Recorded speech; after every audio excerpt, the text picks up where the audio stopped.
Oh, well, you didn't hear it in the other podcast, but did I mention it already? This one In the push-up guy? the push-up guy thing. Yeah. So Yeah. Quang does a lot of push-ups, and so he's a push-up guy. Yeah, so I do this legless push-up thing. And I was saying in the other podcast that wasn't recorded, so we're redoing this again. So what happened was, I was dancing for the Kings, and then I was dancing for the Kings, and people just loved when I did the push-up move where my legs were off the floor. Yeah. And then I was just like, as a dancer, like I spent all this time, I have all these moves, but all everyone wants from me is the fucking push-up move. Do that push-up move, yeah. And then my friends would introduce me, acquaintances would introduce me, and then actually, not only would they tell them, they'd be like, Quang, do it right now. Do the push-up move. I was like, okay, all right, I'll do the push. Oh, dance for me, monkey, dance. Dude, yeah, that's what it is. It's fucking so. Like people would randomly stop me in the street. It's like, hey, aren't you that push-up guy? I was like, fuck, man. I was like, I have all these other moves. Don't you want to see those other moves? Like, no, do the push-up move, push-up guy. What's even funnier is that you have a lot more impressive moves. I know, dude. And they're just like, just do the push-ups. Dude, actually, so I recently was breakdancing for, like, my company asked me, it was like,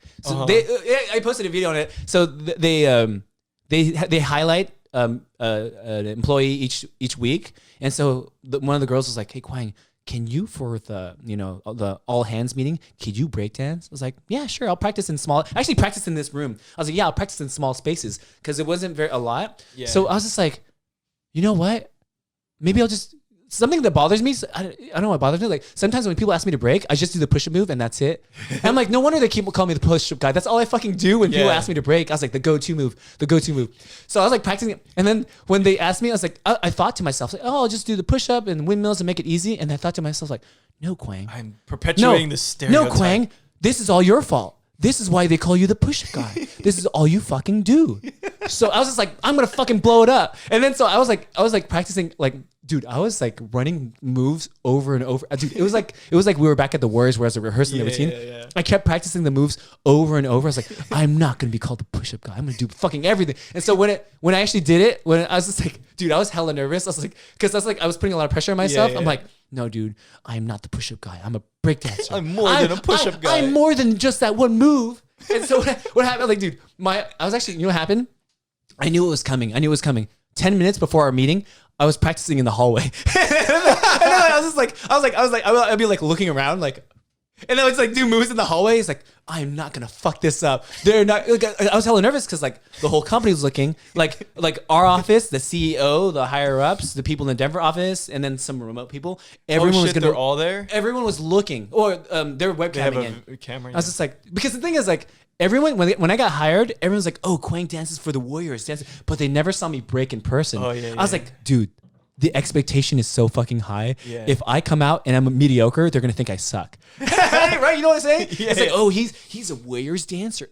Oh. And so when they introduced me, it's like, Quang's been dancing since he was 13. He danced 3 seasons for the Kings, 3 seasons for the Warriors. I was like standing back there. I was like, my heart was racing like, oh my God, Quang, don't fuck this up. That's like the whole thing. Don't fuck this up. Don't fuck this up. Don't fuck this up. And then, you'll never be anything more than a push-up guy. I'll never leave it down. I was like, oh, hey, if you do something and you suck, people will tell you, oh, good job. Because that's like the go-to. Because they're trying to be nice, right? Yeah. But luckily that didn't happen this time. So they're like, okay, so we have a special performance. And then Glennis, like my coworker, like moved the table. And I was like, oh, what's happening? And then she's like, let me give you a clue.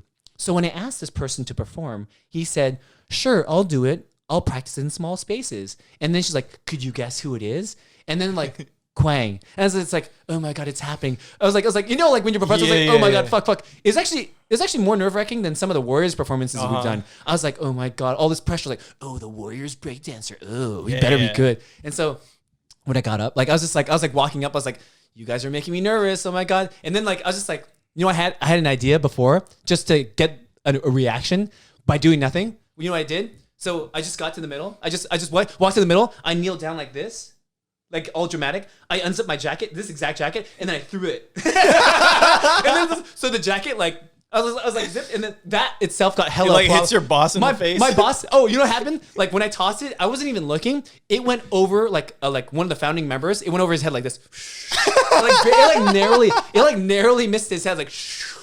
And then I was just like, and then in the end, like my boss said that was like the best part. But I was just like, it was like, oh, and then I did my routine, and then I was just like, dude, I fucking threw everything. I threw like a billion. I threw like I want to say like I think 7-ish moves. Yeah.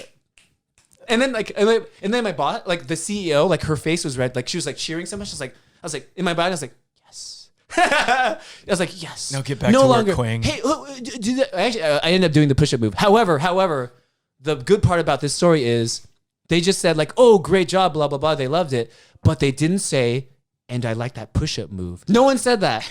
Back at the Kings, they would always, back at the Warriors, oh, just you gotta do that push-up move. But this time, it was kind of redeeming. I was just like, oh my God, it's happened. I'm a true dancer now. Oh my God, I have more me. I've made it. I'm more than just a push-up guy now. I'm more than just him. It was my fault this entire time. Okay, actually, now that you're a phoenix. I'm rising from the ashes. I'm amazing. I used to be the push-up guy, but now I'm the multiple move guy. So this is the example I brought up earlier, where imagine if you're an actor, right? And you're famous and you care about your craft. You're practicing your craft. You really care. You're trying really hard, but you're known for one line. Yeah. Like, what you talking about, Willis? Okay, think about it. That's exactly Dude, you're me. What you talking about, Willis? That's me. Could you imagine everyone on the streets? Or imagine being The Rock. Do that eyebrow thing. Do that eyebrow thing. Oh, you're that eyebrow guy. Do that. He probably fucking hates it. Oh, actually, I love your story earlier that wasn't recording with the Montel Jordan one. Oh, tell it again. Okay, so yeah. So when we used to do Warriors games, there'd be a lot of celebrities that would come in and do, like music performances or whatever. And so one time Montel Jordan came to perform for a halftime show. And we were watching him rehearse, and he was singing "This is how we do it," and like, he's kind of dancing, but he had sunglasses on. He kind of took them off for a second, and I could see in his eyes like that he was just deeply saddened that he had to do this song again. And I was like, man, this poor guy.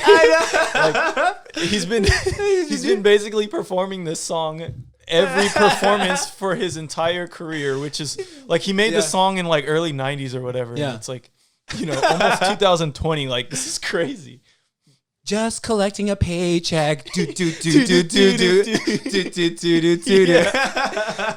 I was like, I mean, it's a tight song, but man.